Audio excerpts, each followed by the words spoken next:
Hi guys, and අපි හදන්න යන්නේ නෙල්ලි වලින් රස කෑම. ඉස්සෙල්ලාම නෙල්ලි ටික හොඳට සෝදගමු. සෝදගත්ත නෙල්ලි ටික ඇතිලේකට දාලා ඒකට වතුර ටිකක් දාලා වතුර කෝප්ප දෙකක් විතර දාන්න ඕනේ. ඊට පස්සේ ඒකට ලුණු තේ හැන්දක් දාලා ඒක හොඳට තැම්බෙන්න තියන්න ඕනේ. විනාඩි 4-5ක් තැම්බුණාට පස්සේ ඒක හොඳින් පෙරා ගන්න ඕනේ.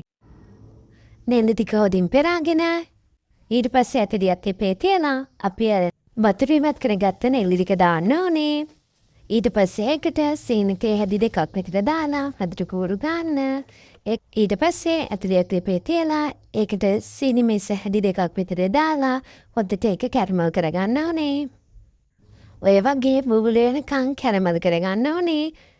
ඊට පස්සේ කැරමල් කරගත්තු සීනි ටික අර නෙල්ලි එකට දාලා හොඳින් කූරු ගන්න. සීනි කැරමල් ටික හොඳින් කලවම් වෙනකන් කූරු ගන්න ඕනේ.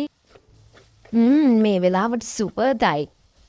ඔයාලට ඒක රස බලලා සීනි පොඩ්ඩක් මදි වගේ නම් ආයෙ සීනි මිස් හැන්දක් හෝ තේ හැන්දක් දාගන්න ඕනේ. ඊට පස්සේ කෑලි මිරිස් මිස් හැන්දක් දාලා ඕනනම් ගම් මිරිස් ඔයාලට මෙතනදී කැමති විදිහකට දාගන්න පුළුවන්.